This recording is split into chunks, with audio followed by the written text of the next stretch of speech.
सनातन सत्य, इस कार्यक्रम के अंतर्गत हम आपको कुदरत, कुदरती रचना और कुदरत के कानून के अंतर्गत सनातन सत्य देना चाहते हैं, यूनिवर्सल ट्रुथ देना चाहते हैं, सार्वभौम सत्य देना चाहते हैं, इस ब्रह्मांड की अल्टीमेट रियलिटी देना चाहते हैं।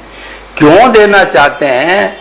कि आपको शाश्वत सुख, परमानेंट सुख, ऐसा सुख मिले कि जिसके बाद में कोई दुख आए ही नहीं। वह इस जन्म में पूरा न मिले तो उस सुख की आने वाले जन्मों में नींव लग जावे। इसीलिए यह कार्यक्रम आपको दिखाया जाता है और इस कार्यक्रम में हम नए नए एपिसोड प्रतिदिन प्रेषित करते हैं और कोई भी पुराना एपिसोड रिपीट नहीं किया जाता है। तो आज का हमारा बहुत ही सुंदर विषय है कि मन चंगा तो कटौती में गंगा। मन किसे कहते हैं? जिससे चिंतन किया जाता है उसको मन कहते हैं, माइंड कहते हैं। माइंड और जो हमारा ये चित्त है, दोनों अलग अलग होते हैं। माइंड का कार्य होता है कि चिंतन करना, सोचना, विचार करना, ये सब मन का काम है। और मनन के पहले और मनन के बाद में मन नहीं होता है, केवल मनन के समय ही मन होता है। जब आप सोचने लगते हैं तभी आपका मन जो है पैदा होता है। इसका मतलब है कि मन एक टेम्परेरी वस्तु है और उस टेम्परेरी वस्तु को पैदा किया जाता है, उसको समाप्त भी किया जाता है। इसीलिए जो मुक्ति की साधना है वह मन से अमन की साधना है।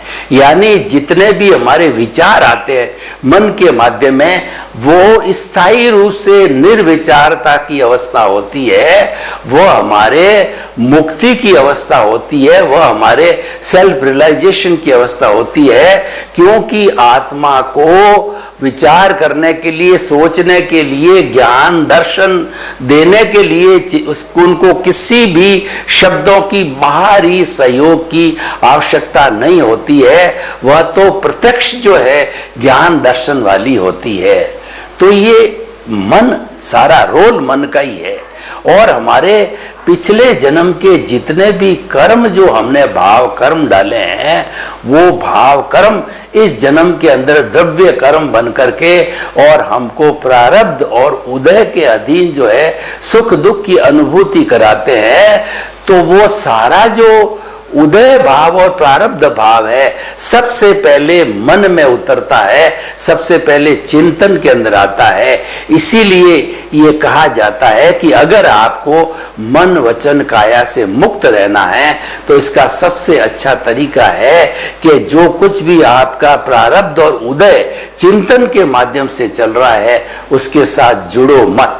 हम उसके साथ नहीं जुड़ करके, जुड़े नहीं का अर्थ क्या हो गया?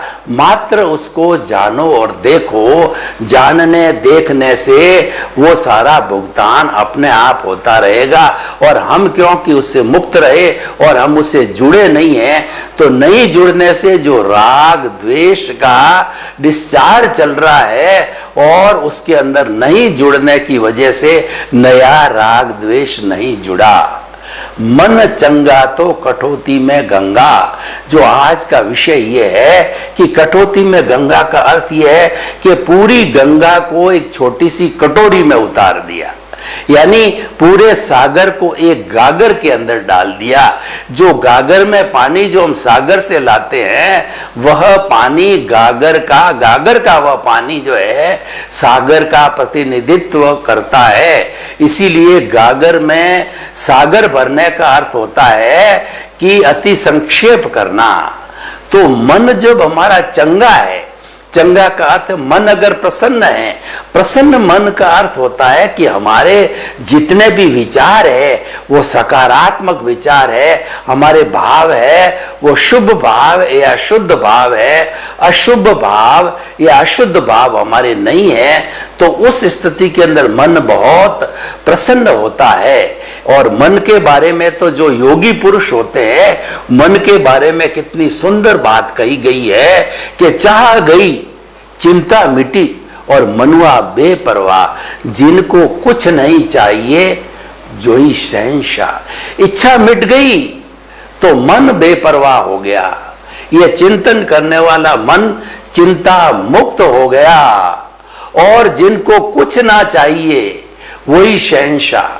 शहंशाह वह होता है कि जिसको इस दुनिया की कोई भी भौतिक वस्तु, यश है, पद है, प्रतिष्ठा कुछ भी नहीं चाहिए। इसीलिए वो फक्कड़ होते हैं और उनके चरणों के अंदर बड़े बड़े कुबेरपति, बड़े बड़े नेता, बड़े बड़े लोग उनके चरणों में नमन करते हैं। उनके त्याग को नमन है, उनकी अनाशक्ति को नमन है, उसकी निष्प्रियता को नमन होता है। तो इस तरीके से हमारा मन चंगा हो जाता है तो हम प्रसन्न रहते हैं, मेंटल पीस रहती है।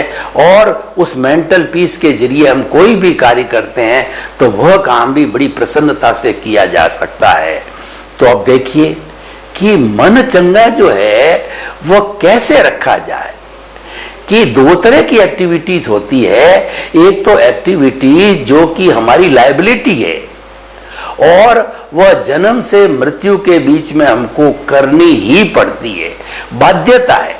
जैसे कि आपका परिवार है, आपके बाल बच्चे हैं, तो आपकी ये बाध्यता है कि उनका पालन पोषण करना, भरण पोषण करना, उनको शिक्षा देना, उनकी ब्याह शादी करना और उनको पैरों पर खड़ा करना, ये आपकी लायबिलिटी है।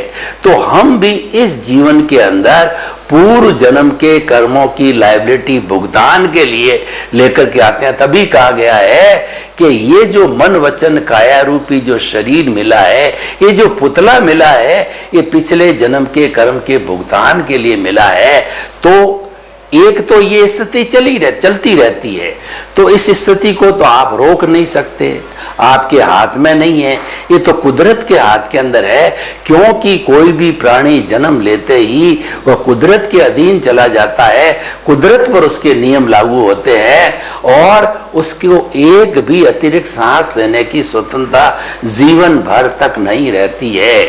तो ये जब चल रहा है और हमको पता है कि इसके अंदर हम कुछ कर नहीं सकते, तो उसमें मध्यस्थ रहो, उसके साथ जुड़ो मत, उससे साथ मुक्त रहो। तो मन वचन काया से मुक्त रहना है, वह मन चंगा है। जो कुछ चल रहा है, मान लीजिए कि आपको जो 1 लाख रुपए का नुकसान हो गया, तो नुकसान तो आपकी नियति थी कि पूर्व जन्म में आपने किसी को नुकसान दिया था, तो इस जन्म के अंदर आपको नुकसान प्राप्त हुआ। ये तो जो है वो एक्शन का रिएक्शन हुआ, ये तो ध्वनि की प्रतिध्वनि हुई, ये भाव कर्म जो है द्रव्य कर्म के अंदर बदले, तो उसके अंदर जो है जो हमने किया वो हमको मिल गया।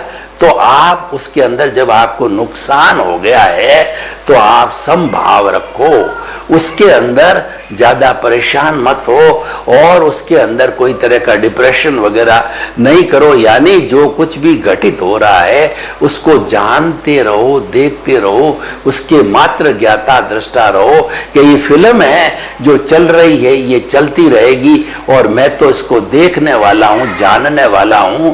तो मन चंगा हो गया और मन चंगा होते ही कठौती में गंगा आ गई। कठौती में गंगा आने का अर्थ यह है कि आपके नए कॉज नहीं पड़े। जब आपके नए कॉज नहीं पढ़ते हैं तो कॉजल बॉडी का विस्तार नहीं होता है और पूर्व जन्म के अंदर जो आपने कॉजेस, बंच ऑफ कॉजेस डाले थे, इस जन्म के अंदर वो कॉजेस या डिस्चार्ज होते जाते हैं। तो बढ़ोतरी नहीं हुई है बल्कि घटा है। तो आपने इस जन्म के अंदर घटाया है और कुछ आने वाले जन्मों में घटा करके आप मुक्ति की अवस्था को जा सकते हो। हम जो ये कार्यक्रम सनातन सत्य बता रहे हैं, इसका जो है मुख्य उद्देश्य क्या है कि हमें मुक्ति की अवस्था को प्राप्त करना। मुक्ति की अवस्था अभी हमारे इस भरत क्षेत्र के अंदर जो है केवल ज्ञान कहिए या मुक्ति की अवस्था कहिए या मोक्ष कहिए, free from the bondage, salvation, emancipation अभी संभव नहीं है, क्योंकि अभी यहाँ पर अब सर्पिणी काल चल रहा है, उसका 5वां आरा है। तो इसीलिए ये अभी जो है जहां पर महाविद्य क्षेत्र है वहां सिमंदर स्वामी भगवान हमारे तीर्थंकर विराज रहे हैं, जो कि हमारी सारी सार संभाल करते हैं, हमारी सारना वारणा करते हैं, तो हम वहां जाकर के मुक्ति को प्राप्त हो सकते हैं। तो आपने यहाँ कॉजल बॉडी को कम किया और आपने जो शुद्ध भाव डाले, आप प्रतिक्षण, कटौती में गंगा का अर्थ यह है कि आप प्रतिक्षण जो है ये नए भाव डालते रहो, जो कि शुद्ध भाव है। शुद्ध भाव है मुझे मुक्त होना है, मुझे मुक्त होना है। सिमंदर स्वामी भगवान से जो है आप आशीर्वाद प्राप्त करो कि हे प्रभु, मेरा अगला जन्म आपके चरणों में हो, मुझे मुक्त होना है और मेरे में तीव्र इच्छा है मुक्ति की। देखिए ऐसा कहा जाता है, where there is a will there is a way, जहां चाह रहा वहां रहा। तो अपने जो है अपने आप में तीव्र भावना पैदा करो। जब तीव्र भावना पैदा हो जाती है तो वह कार्य बड़ा आसानी से हो जाता है। आपने कभी देखा होगा कि आपके भीतर कोई कार्य करने का जज्बा खड़ा होता है, तमन्ना खड़ी होती है, इच्छा खड़ी होती है, और तो आप उस काम में पूरा इंटरेस्ट लेते हो। तो ठीक इसी तरीके से हमारा सनातन सत्य है मुक्ति के इर्द गिर्द घूमता है, और हमारे सनातन सत्य कार्यक्रम के केंद्र में चेतना है। मुख्य बात यह है कि ये दो मुख्य सिद्धांतों को लेके चलता है कि केंद्र के अंदर शुद्ध आत्मा स्वरूप है, जो मूल अवस्था में वह हर जीवित प्राणी के अंदर मौजूद है, और उसके साथ साथ में उसको जो शरीर मिला है वो पूर्व जन्म के कर्मों के भुगतान के लिए है। तो वह अपना भुगतान चलता रहता है, यानी एक तो हो रहा है, जो हमारी पिछली लायबिलिटी वो हो रही है, तो उसको होने दो, उसको मात्र आप जानो और देखो। जब आप उससे मुक्त रहोगे, जब आप उससे नहीं जुड़ोगे, तो नया कौशल, नया चार्ज जो है वह नहीं होगा। उसकी जगह आप शुद्ध भावना करते रहो कि मैं जो है शाश्वत सुख को प्राप्त करूं, मैं अपने स्वरूप को प्राप्त करूं। जो व्यक्ति अपने स्वरूप को प्राप्त कर लेता है, सेल्फ रियलाइजेशन कर लेता है, अपनी आत्मा का एहसास 360 डिग्री तक कर लेता है, फिर उसको करना कोई शेष नहीं होता है।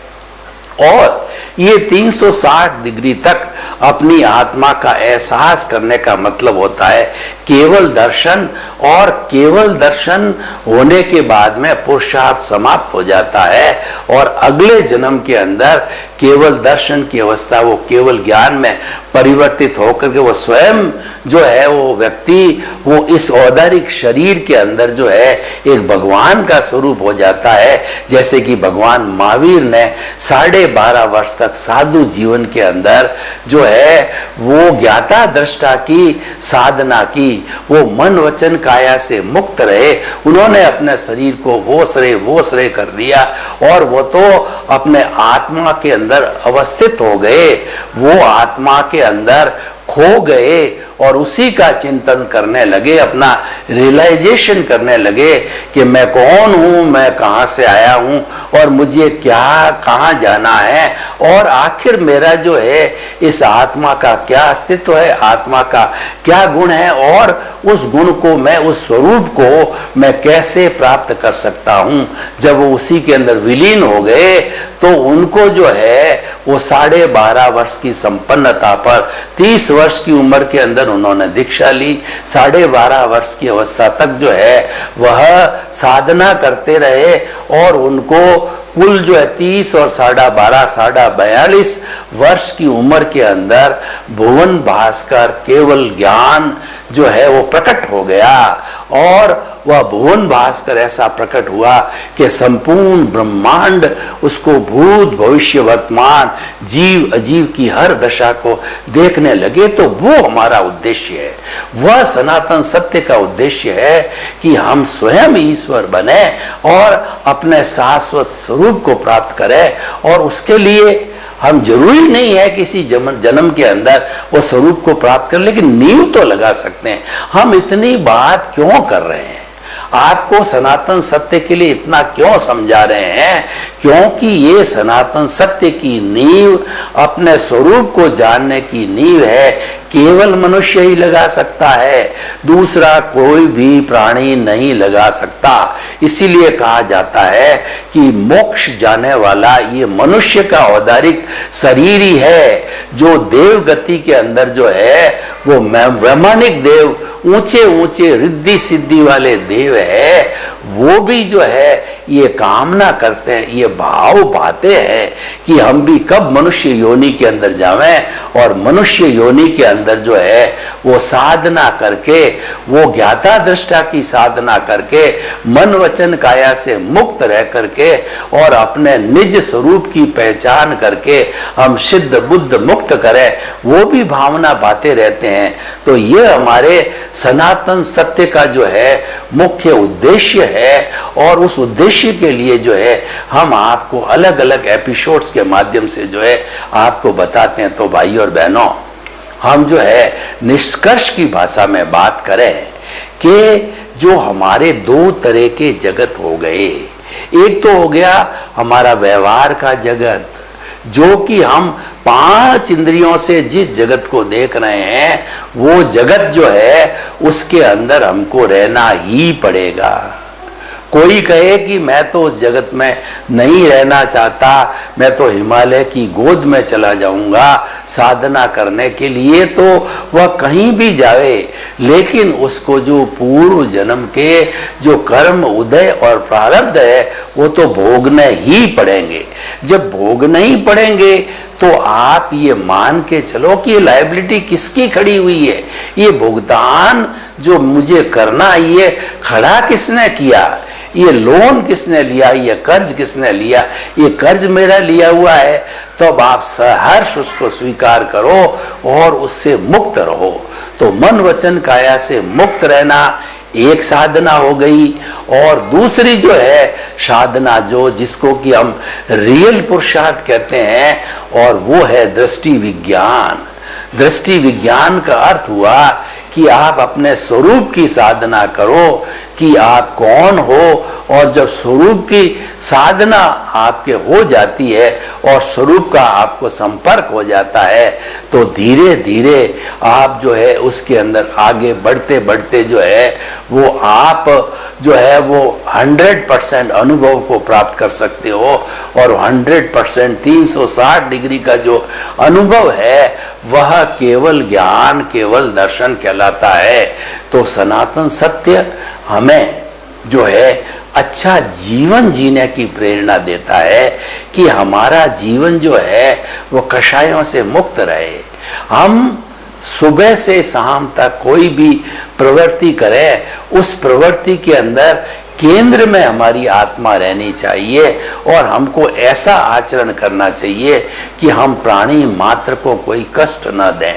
क्योंकि जो कर्मों का जो बंधन होता है, जो कॉजेज पड़ते हैं, वह किसी को कष्ट देने से, किसी को दोषी देखने से और स्वयं को कर्ता देखने से और संसार के किसी प्राणी को कर्ता देखने से जो है वो हमारे कॉज पड़ते हैं।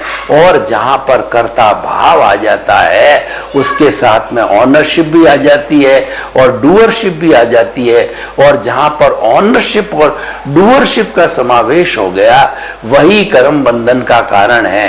केवल एक ही कर्ता भाव से कर्म का बंधन होता है, और अगर हम अपने आप को अकर्ता मानते हैं और जगत के हर प्राणी को निर्दोष, अकर्ता, और उसको जो है वो उसको ये हम मानने लग जाते हैं, निमित्त मानने लग जाते हैं, शुद्ध आत्मा मानने लग जाते हैं, तो ऐसी स्थिति के अंदर there will be no causes at all. वह स्थिति हमें पैदा करनी है कि केंद्र के अंदर आत्मा को रख करके जो कुछ भी हमारा भुगतान चल रहा है, चाहे हमारा सम्मान हो रहा है या तिरस्कार हो रहा है, या जो है हमको पद प्रतिष्ठा मिल रही है या जा रही है, उन सब बातों से राग द्वेष से ऊपर उठ करके और हमें अपने जो वर्तमान जीवन है उसको डिजाइन करना चाहिए और समय समय पर जो है इस जीवन की हमें समीक्षा करनी चाहिए कि देखिए जो कुछ भी आपकी नियति है वह नियति होके रहेगी। यानी आपको कुबेरपति बनना है तो उसके अकॉर्डिंगली जो है आपका समय आएगा, तब जो आपके चिंतन होगा कि मुझे कुबेरपति बनने के लिए बड़ी फैक्ट्री को खड़ा करना है, बड़े प्रोडक्शन को बढ़ाना है और बड़े प्रोडक्शन को बढ़ा करके और जो है वो सेल को बढ़ाना है, पूरे सिस्टम को बड़ा करना है। तो उस सिस्टम को बढ़ा करके आप धीरे धीरे धन कमा करके कुबेरपति जो है बन सकते हैं और बन भी जाते हैं। जो कुछ भी हम इस जन्म के अंदर बनते हैं, होते हैं, पाते हैं, तो वो जो है वो पाने से जो है हमें वो चीज जो है मालूम हो जाती है। तो भाई और बहनों, हम निष्कर्ष की भाषा के अंदर ये बताना चाहते हैं कि ये जो हमारा संतुलन बिठाना चाहिए, जो हो रहा है और जो करना है, उसके अंदर दोनों के अंदर फर्क है। एक तो हम पीछे से लेके आए हैं और एक जो है हमें पुरुषार्थ करना, जो रियली पुरुषार्थ है उस रियल पुरुषार्थ के अनुरूप हमें कार्य करना है। तो मन चंगा कटौती में गंगा एक बहुत सुंदर उपक्रम है और इसका जो है हमें जीवन के अंदर पूरा उपयोग करना चाहिए और हमारे जीवन को जो है बहुत अच्छा बनाना चाहिए। आप सभी के प्रति मंगल भावना, शुभकामना। सर्वे भवन्तु सुखिनः, सर्वे सन्तु निरामया। इस जगत के सब जीवों को सुख मिले, शांति मिले, आनंद मिले, मुक्ति मिले और सभी प्रसन्न रहे। आपके प्रति मंगल भावना।